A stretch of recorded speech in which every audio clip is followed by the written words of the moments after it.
Hi, I'm Caroline, and along with my partner Andy, we spent a week's May half-term break on holiday in the stunning Isles of Scilly. I'm not much of a drinker, so spending every evening down the pub wouldn't be my first choice of an evening activity.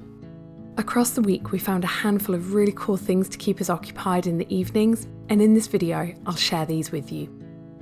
In the mid-19th century, around 200 men on the Isles of Scilly worked as gig pilots. Gigs are these narrow rowboats specially designed for the sea. Historically, the gigs could be used as lifeboats, fast to launch and a draft shallow enough to squeeze between rocks if needed. This was dangerous work, many gigs were damaged and some men lost their lives. Instead, the main trade that came from gigs was when large transatlantic ships arrived into the Isles of Scilly. Before charts and lighthouses were reliable, and certainly no existence of GPS and radars, these ships needed a pilot to help guide them.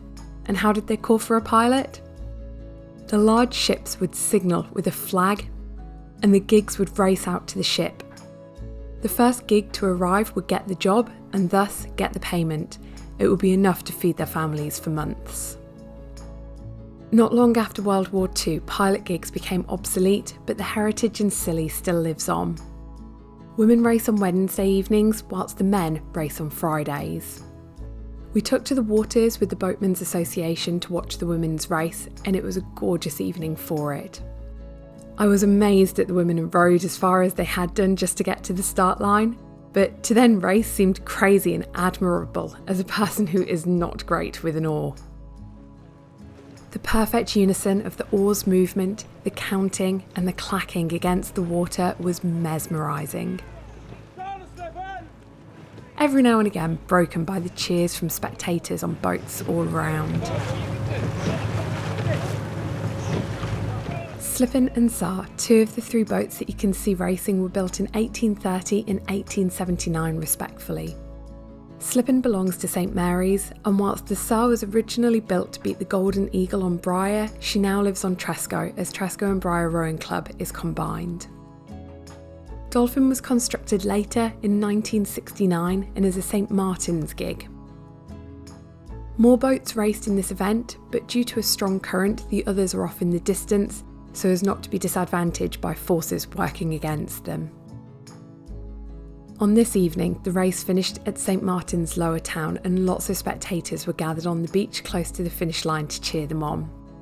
It seemed like there was a little uncertainty at the end as to who won, but we understand that Slippen were later announced to have been the winners. After the race, the gigs were slowly paddled onto Lower Town Beach as it's tradition for the teams to go for a drink at the pub after the races.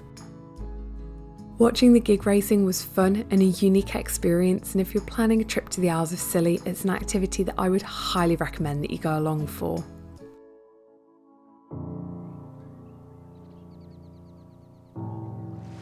A very good evening from Porthmellon Beach here on St Mary's. After yesterday's slightly failed attempt to try and get out to take some sunset photographs due to the camera batteries having died and also the charger having died, we are now making our second attempt. We're not 100% certain if it's going to go right because as soon as we left the apartment we could see very thick dark grey clouds in a lot of the sky, but it does look like there's a little bit of a slither, so we're just going to kind of wait it out and just see what happens, because the last thing that we want to do is turn around, go back, and then it turns out that actually we get an amazing sunset.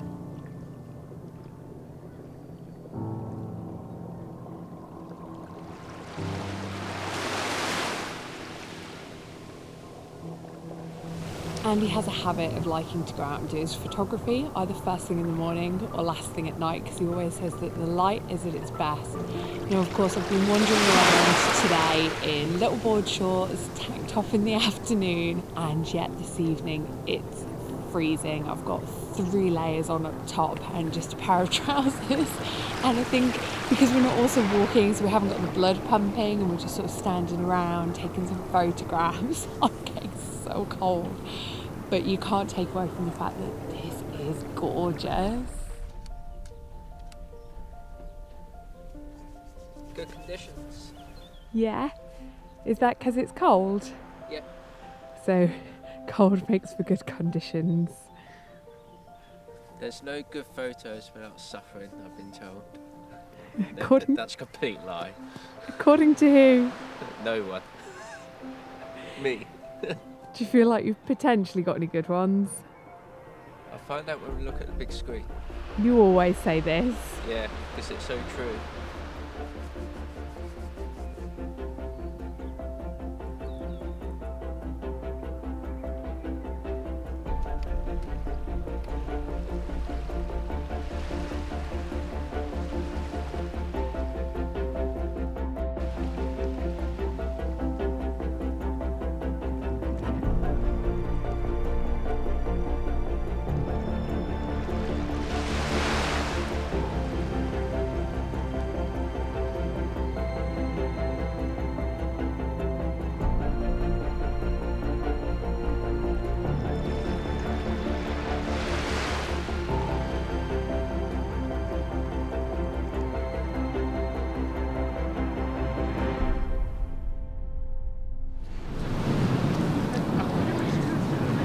This is turning out to be our second meal of the day to be eaten on the beach, but it's just such a glorious day to do it on. And I think so far, Porthcressa Beach here on the edge of Hugh Town is definitely my favourite on the island, but I've not been to all of them yet.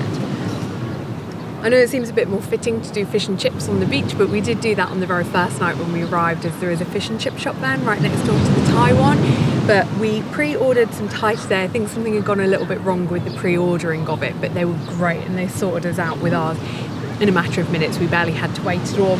I've decided to go with a curry and I can't remember the name of it, but they said that it had like an aubergine base, and the reason why I've gone with it is because it's super mild. There's like 3 chilies on the scale, yes. And I went with the 1 chili, whereas you've gone with 1 on the chili scale. Ah, okay.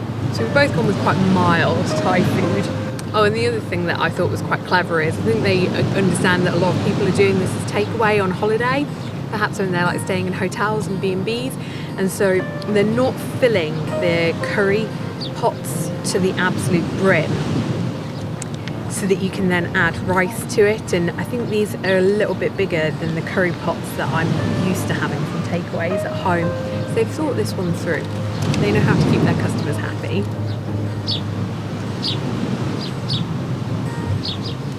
Oh, that has got a kick to it. I'm really pleased that I went with the 1 chili thing on their menu. It is gorgeously creamy, coconutty creamy.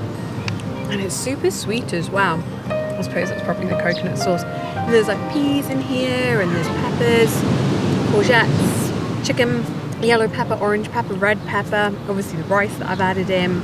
It's like a whole plethora of vegetables that you can see, and then who knows what kind of spices they put into this to turn it into a curry, but my goodness, it's mighty delicious. How about you? How's yours?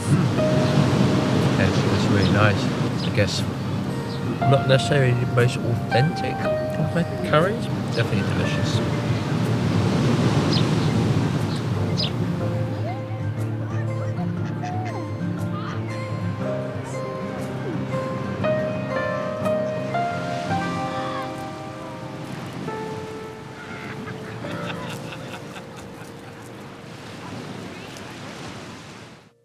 So we've just come back and dropped off the bikes and made our way down to Porthcressa Beach. For this week, part of the Queen's Jubilee, we think, they've got some pop-up crepes and Prosecco, Pimms and sort of general alcohol on sale at the beach.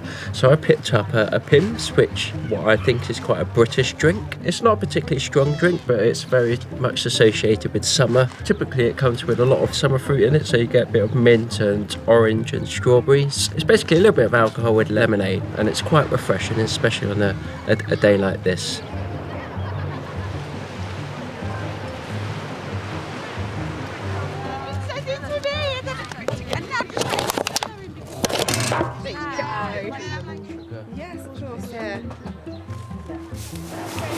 The pop-up drink stand has also got a pop-up crepe stand, and crepes I do quite happily consume. They had all sorts. They had like banana and Nutella, Biscoff and banana, white chocolate and marshmallows, and then also a few savoury ones. I have to confess, I just think keep it simple, keep it with what you know, lemon, sugar, can't go wrong with it.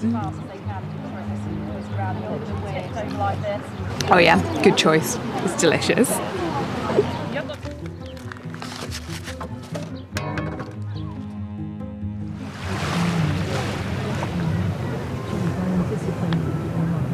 the lighting of the beacon, and it is one of just over 2,000 that are going to be lit at exactly the same time across the UK to mark the Queen's Jubilee.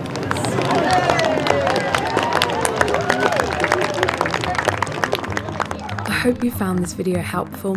If you have, I'd be most grateful if you'd consider hitting the like button, and if you haven't already, subscribing to the channel, as it will help the video spread to more people.